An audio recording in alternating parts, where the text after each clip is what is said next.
السلام علیکم۔ کالا جادو ایپیسوڈ 48۔ انسپکٹر صاحب ہمیں اجازت دے دیجیے، کوئی ایسی آفیشیل کارروائی تو نہیں کرنی ہے جس کی ضرورت ہو، نجم حسن صاحب نے کہا۔ نہیں نجم، جاؤ عیش کرو اور ان صاحب کو ذرا مطمئن کر دینا۔ سب لوگ اٹھ گئے۔ مامور عورت نے ریاض ماموں کا ہاتھ پکڑتے ہوئے کہا، ریاض بھائی ہمارے ساتھ چلیے، آپ سے کچھ کام ہے۔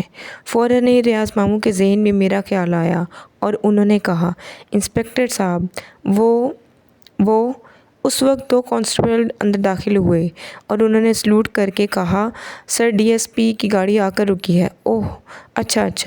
انسپکٹر جلدی سے کھڑے ہو گئے اور انہوں نے نجم حسن صاحب سے ہاتھ ملاتے ہوئے کہا، ڈی ایس پی صاحب آ گئے ہیں، خدا حافظ۔ یہ کہہ کر انسپکٹر صاحب نجم حسن صاحب سے پہلے اپنے آفس کے کمرے سے باہر نکل آئے۔ نجم حسن صاحب نے ماموں ریاض کا ہاتھ پکڑتے ہوئے کہا، آئیے ریاض صاحب آئیں۔ ماموں ریاض غالباً میرے بارے میں کچھ کہنا چاہتے تھے لیکن یہ موقع نہیں تھا، چنانچہ وہ خاموشی سے نجم حسن صاحب کے ساتھ باہر نکل آئے۔ باہر ایک کار کھڑی ہوئی تھی۔ نجم حسن صاحب نے انہیں ڈرائیور کے ساتھ بٹھایا۔ پچھلے حصے میں وہ نوجوان لڑکا، مامور خاتون اور نجم حسن صاحب بیٹھے اور کار سٹارٹ ہو کر تھانے کی عمارت کے احاطے سے باہر نکل آئی۔ اس کے بعد یہ لوگ ایک خوبصورت بنگلہ نما عمارت میں داخل ہوئے۔ کمرے میں پہنچے اور نجم حسن صاحب نے نوجوان لڑکے کو دیکھتے ہوئے کہا، اگر تمہارے خون میں شرافت کا ایک ذرہ بھی باقی ہے تو ریاض صاحب کے قدموں میں گر کر معافی مانگو۔ وہ اگر چاہتے تو تمہارا نام بھی لے سکتے تھے۔ کیا دھرا سب کچھ تمہارا ہے۔ ہم نے انہیں بے عزت بھی کیا، تھانے بھی بھجوایا اور انہیں سزا بھی ہو سکتی تھی۔ اس الزام میں کچھ غیرت ہے تمہارے اندر؟ نوجوان لڑکا آگے بڑھا۔ اس نے جھک کر ریاض ماموں کے پیر پکڑنے چاہے۔ ریاض ماموں نے اسے بازوؤں سے پکڑ کر کھڑا کر دیا اور کہنے لگے، بیٹے میری مجبوریاں ہیں۔ میں نے تم سے کئی بار کہا کہ جو رقم تم مجھ سے لیتے ہو اس کا کسی نہ کسی شکل میں اندراج کرا دو۔ تمہارے ابو تمہیں معاف کر سکتے ہیں، میرے لیے مشکل ہو جائے گی، لیکن خیر تقدیر میں یہ بھی تھا۔ اور پھر ماموں ریاض کے ذہن میں میرا تصور ابھرا، لیکن ان کی سمجھ میں نہیں آیا کہ نجم حسن صاحب سے وہ کیا کہیں۔ تاہم انہوں نے اتنا ضرور کہا، بڑے صاحب جو کچھ ہوا وہ اللہ کی مرضی تھی اور اللہ کا کوئی کام مصلحت سے خالی نہیں ہے۔ وہاں تھانے کے لاک اپ میں میری ملاقات ایک نوجوان لڑکے سے ہوئی جو وہاں بند تھا، لیکن میرے اس سے ایسے رابطے ہیں کہ میں آپ کو بتا نہیں سکتا۔ آپ میرے اوپر اگر کوئی احسان کرنا چاہتے ہیں تو صرف ایک کام کر دیجیے گا۔ ہاں کہیے، آپ نے وہیں کیوں نہ کہا؟ ریاض صاحب انسپکٹر میرا گہرا دوست ہے، آپ اسی وقت بتا دیتے تو میں اس لڑکے کو بھی چھڑا دیتا۔ کیا جرم کیا اس نے؟ یہ تو مجھے نہیں معلوم۔ اس کا نام مسعود احمد ہے۔ حلیے میں آپ کو تفصیل سے بتائی دیتا ہوں۔ ماموں ریاض میرا حلیہ دہرانے لگے۔ بالکل اطمینان رکھیں، میں کل ہی اس کے لیے کچھ کروں گا۔ آپ خلوص دل سے اسے معاف کر دیں اور مجھے بھی۔ جو کچھ ہوا غلط فہمی میں ہوا، میں دل سے شرمندہ ہوں۔ نجم حسن نے کہا، تقدیر میں جو کچھ لکھا ہوتا ہے وہ کسی نہ کسی شکل میں ضرور پورا ہوتا ہے۔ اللہ کا شکر ہے میری عزت بحال ہو گئی۔ دماغ میں غنودگی طاری ہو گئی اور پھر گہری نیند آ گئی۔ صبح اذان کی آواز نے جگایا تھا۔ ہڑبڑا کر کھڑا ہوا۔ وہی جگہ تھی، مدھم اجالا پھیلتا جا رہا تھا۔ ادھر ادھر دیکھا، پانی دستیاب نہیں تھا۔ آب خورے کی شفاف مٹی سے تیمم کیا اور نیت باندھ کر کھڑا ہو گیا۔ بدن توانا تھا، خشوع و خضوع سے نماز پڑھی۔ دل و دماغ شاد ہو گئے۔ سورج کی پاکیزہ کرنیں انہیں چھونے لگی تھیں۔ ادھر ادھر دیکھا، پھر معراج شریف کی طرف اور پھر کمبل اٹھا کر کاندھے پر ڈالا اور وہاں سے آگے بڑھ گیا۔ رخ معراج شریف کی طرف تھا، فاصلہ محسوس ہی نہ ہوا۔ کچھ دیر کے بعد وہاں پہنچ گیا۔ گو کرب و جوار میں باقاعدہ کوئی شہر یا بستی آباد نہیں تھی، لیکن یہ خود بستی بھی کم نہیں تھی۔ زائرین کے لیے قیام گاہیں بنی ہوئی تھیں، دکانیں لگی ہوئی تھیں، لوگ ادھر سے ادھر جا رہے تھے۔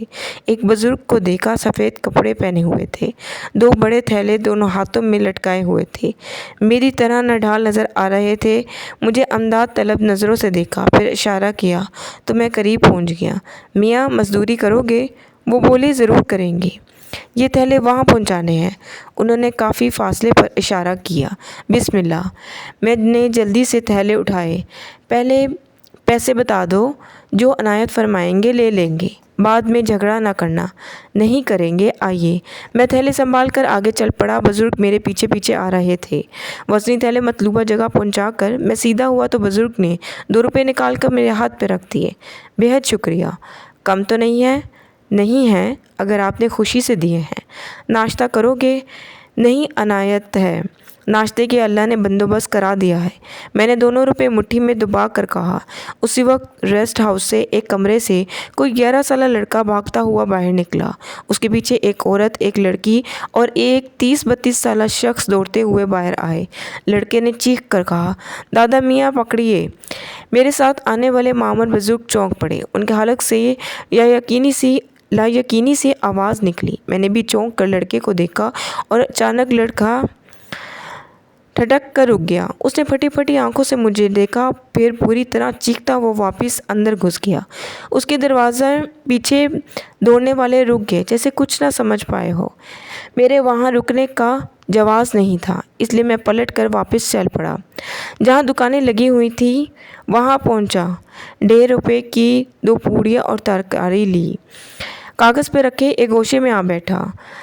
پڑا کھول کر سامنے رکھا تو ایک بوڑھا فقیر نزدیک آ بیٹھا۔ اس نے کہا، ارے واہ چیپڑی، اور 2 حصہ کر لو، مل بانٹ کر کھانا اچھا ہوتا ہے۔ ٹھیک ہے، ایک تم لے لو۔ میں نے ایک پوری پر آدھی ترکاری رکھ کر اس کے حوالے کر دی۔ اس نے خوشی سے پوری لے لی اور میرے ساتھ بیٹھ کر کھانے لگا۔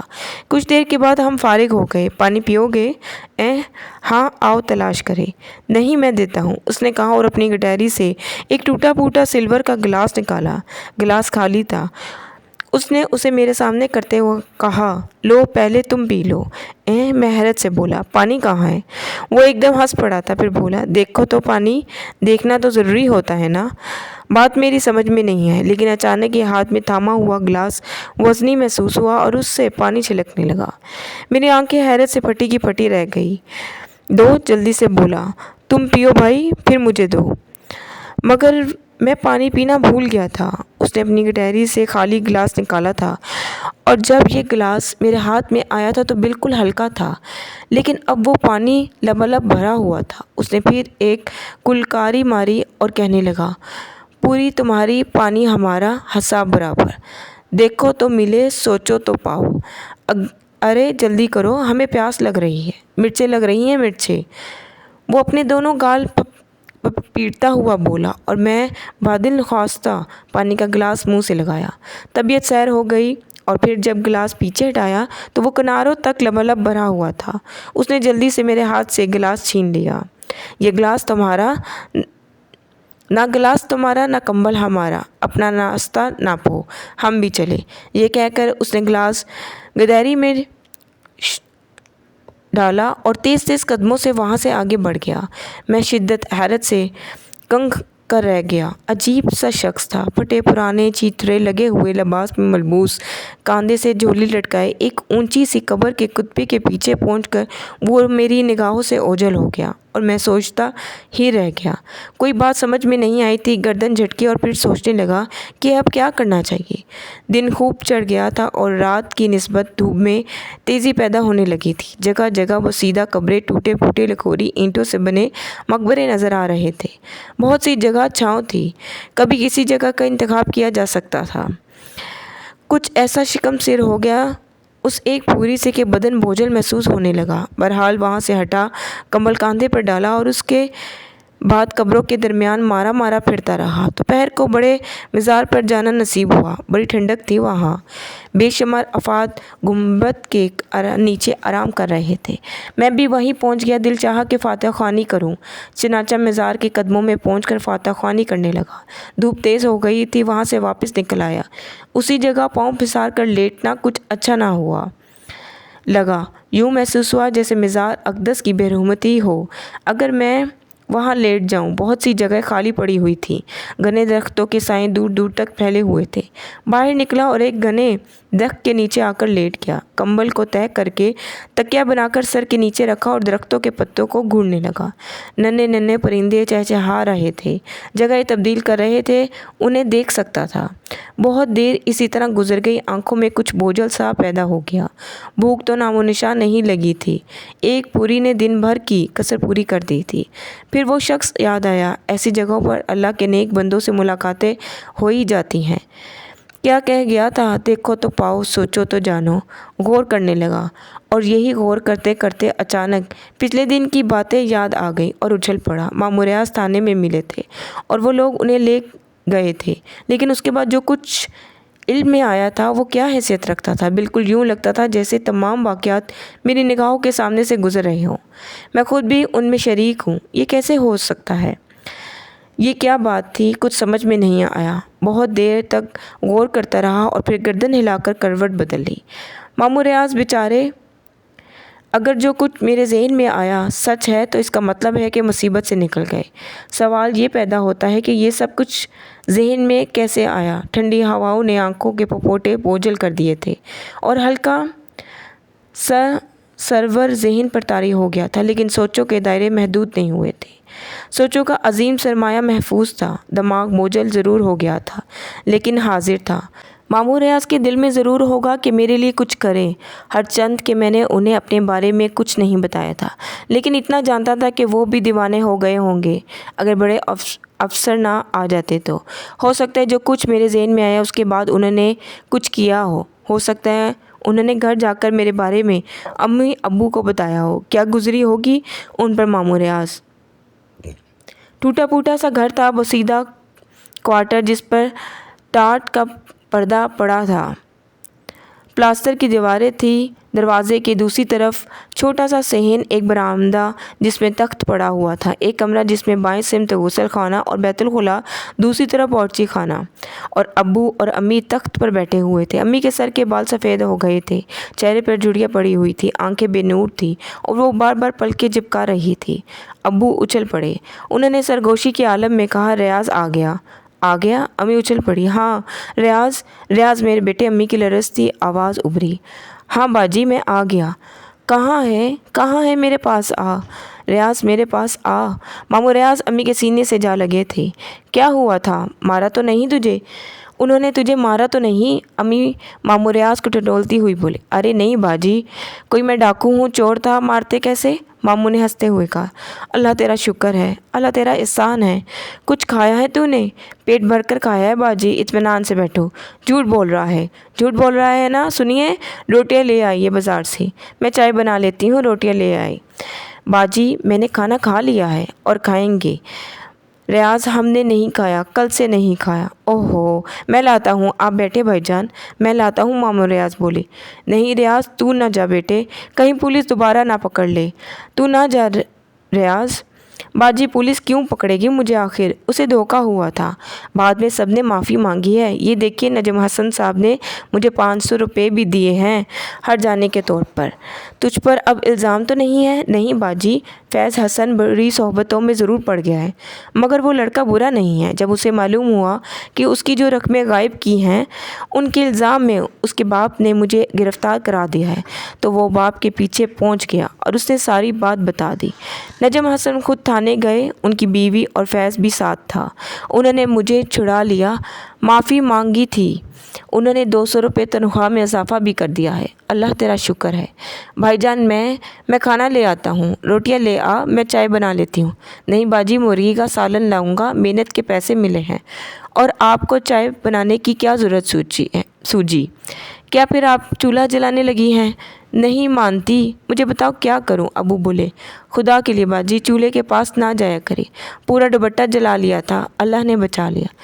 اب بار بار ایسا تھوڑی ہوگا، جا کھانا لے آ، امی نے مسکراتے ہوئے کہا۔ ماموں ریاض دروازے سے نکل گئے تھے اور پھر میں نے ان سب کو دسترخوان پر دیکھا۔ امی ہاتھ والے پنکھے سے پنکھا جل رہی تھی۔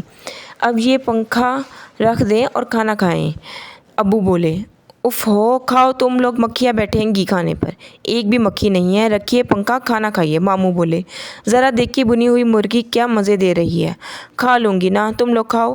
امی بے اختیار رو پڑی۔ ابو اور ماموں کے ہاتھ رک گئے۔ ماموں نے کہا، باجی کھا لوں گی میں، میرے پیچھے مت پڑو میرے پیچھے، پتہ نہیں میرے بچے۔ امی بلک بلک کر رو پڑی۔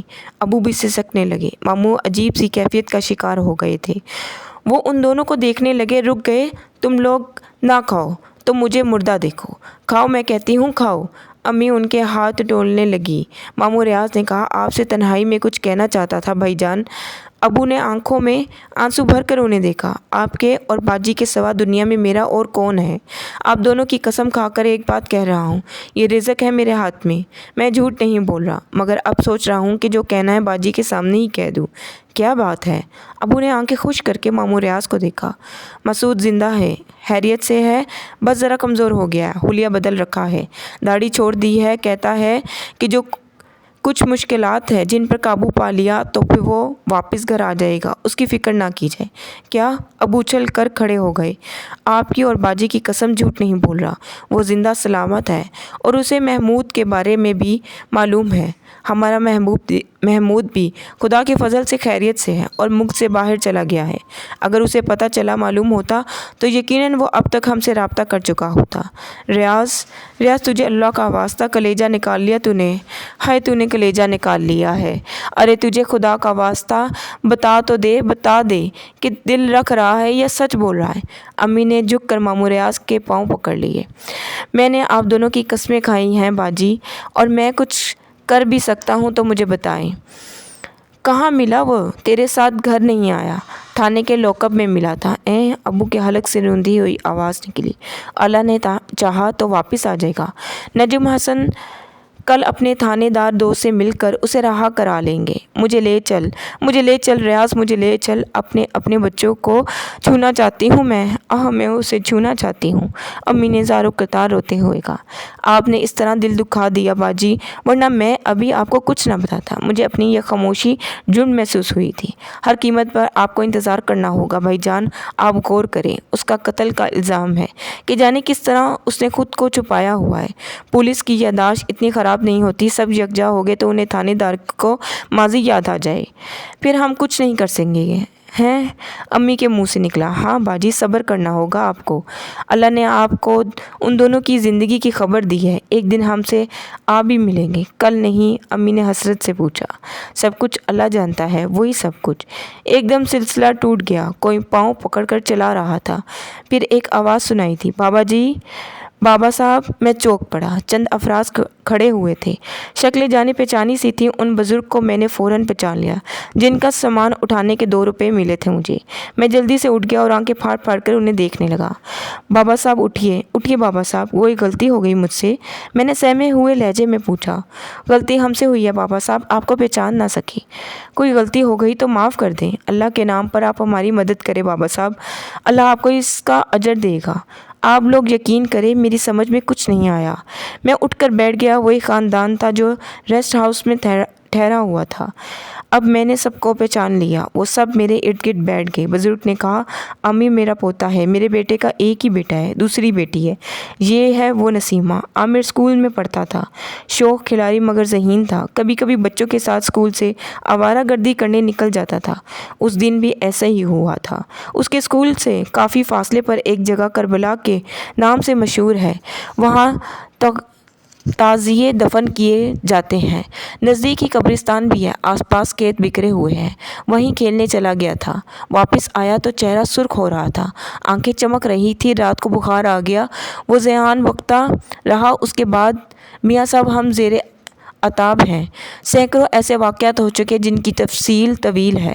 اس پر سایہ ہو گیا بابا صاحب، نہ جانے کیا کیا کر چکے ہیں، مگر ہم کچھ نہیں ہو سکا۔ بابا صاحب اس وقت بھی اس پر جنون طاری تھا جب وہ باہر بھاگ کر آیا تھا، آپ کو دیکھ کر سہم گیا، اس وقت سے اندر گھسا ہوا ہے، جبکہ اندر رہتا ہی نہیں تھا۔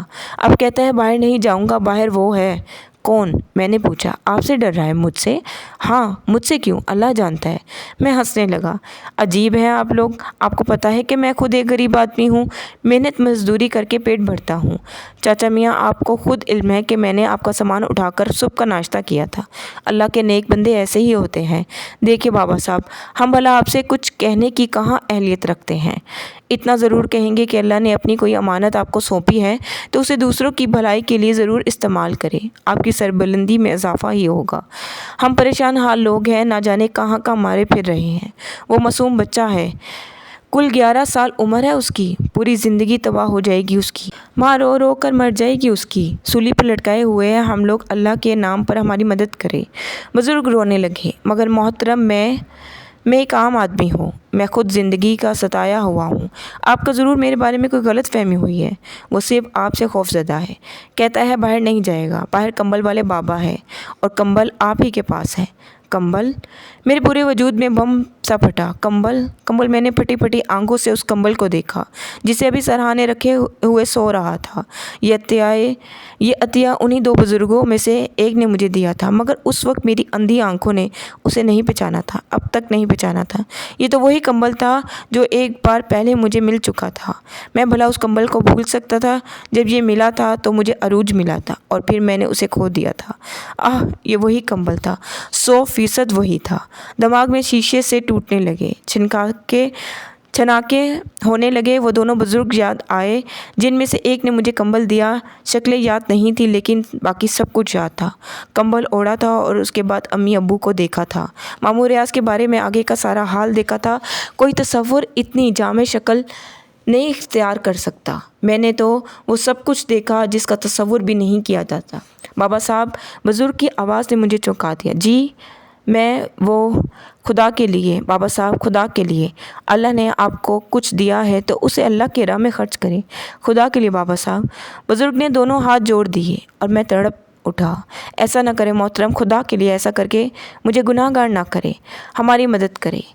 آپ مجھے وقت دیجیے، کچھ کر سکوں تو ضرور کروں گا۔ آپ سے وعدہ کرتا ہوں میں خود حاضری دوں گا۔ بہت بہتر، ہم انتظار کریں گے، آپ جائیے، میں آپ کے پاس ضرور آؤں گا۔ اگر آپ کا کام نہ کر سکا تو معذرت کرنے آ جاؤں گا، میں نے کہا، اور وہ سب امید بھری نظروں سے مجھے دیکھتے ہوئے واپس چلے گئے۔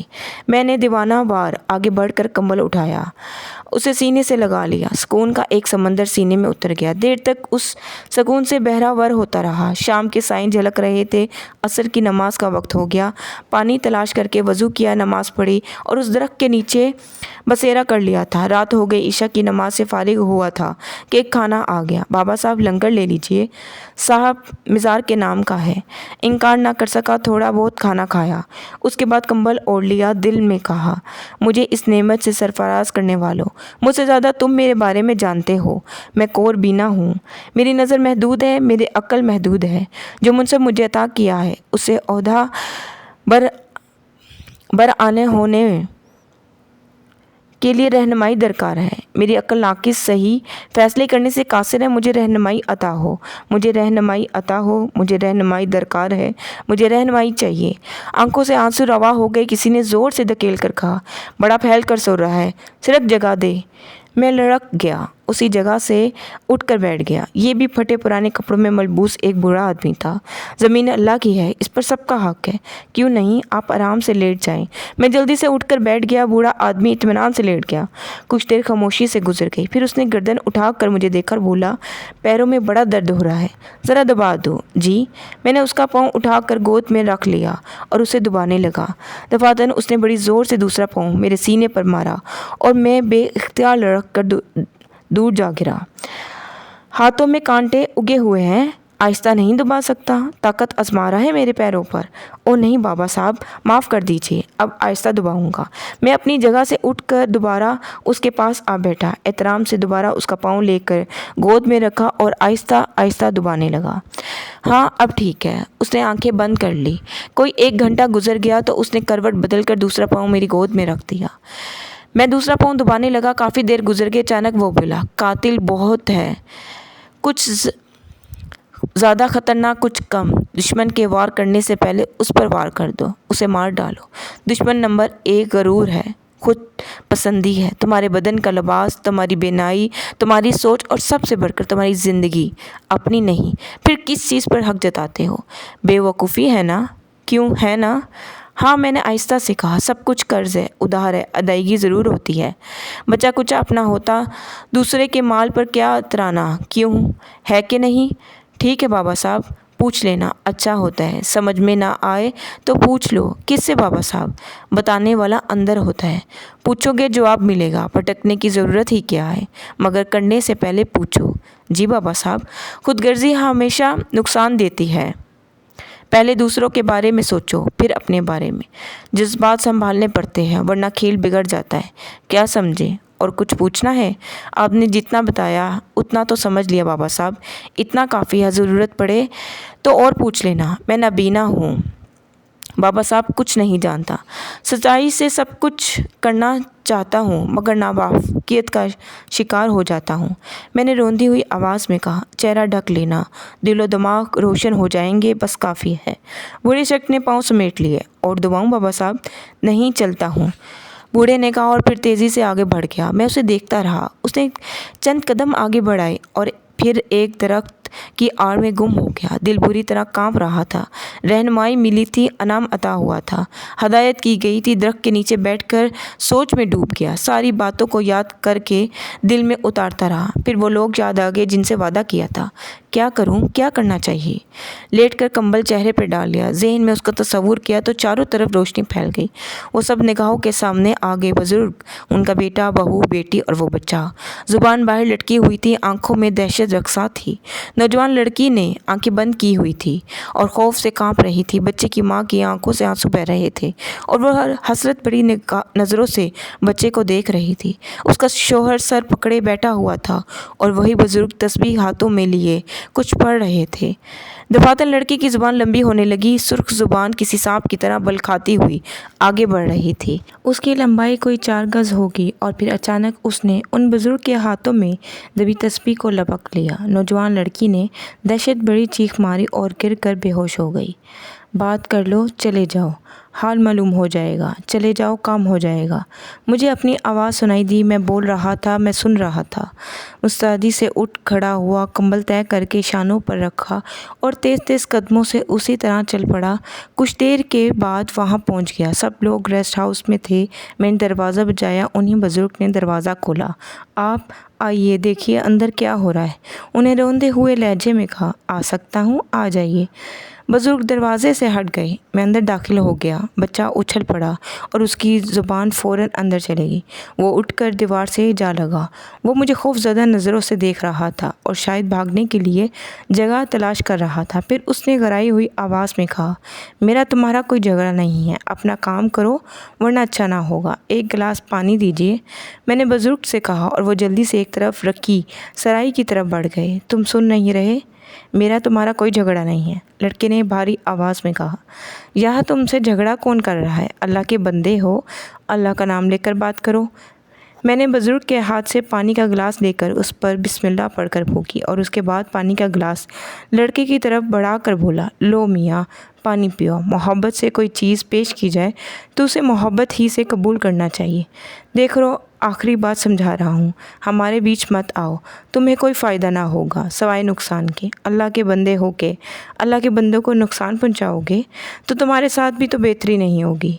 جواب دو ورنہ یہ پانی میں تمہارے جسم پر پھینک دوں گا اور تم سمجھتے ہو کہ یہ گناہ تمہارے سر ہوگا۔ ارے واہ، جھگڑا ہمارا ہے، بیچ میں کود رہے ہو تم؟ ذرا اس سے پوچھو کیا کیا ہے اس نے؟ بچے کھیل رہے تھے، اسے کوئی نقصان بھی نہیں پہنچا تھا۔ شرارت اپنی جگہ ہوتی ہے۔ پتھر مارنے شروع کر دیا اور اچھا خاصا زخمی کر دیا میرے بچے کو۔ میں بھلا چھوڑ دوں گا اسے؟ اتنے ہی زخم نہ لگا دوں؟ اسے تو میرا بھی نام نہیں، درگزر بھی تو ایک پسندیدہ فعل قرار دیا گیا ہے، بچپن ہے۔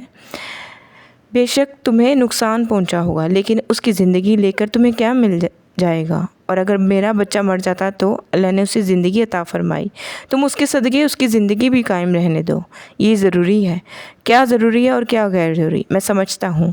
تم اپنی یہ ولایت لے کر یہاں سے چلے جاؤ ورنہ میرا تمہارا جھگڑا ہو جائے گا۔ اور ہاں، پہچانتا ہوں تمہیں اچھی طرح، جانتا بھی ہوں، ایک بار دیکھ بھی چکا ہوں، مگر وہ معاملہ ذرا دوسرا تھا۔ ہر ایک کے بیچ میں پہنچ جاتے ہو، تمہارا بھی کچھ کرنا ہی پڑے گا۔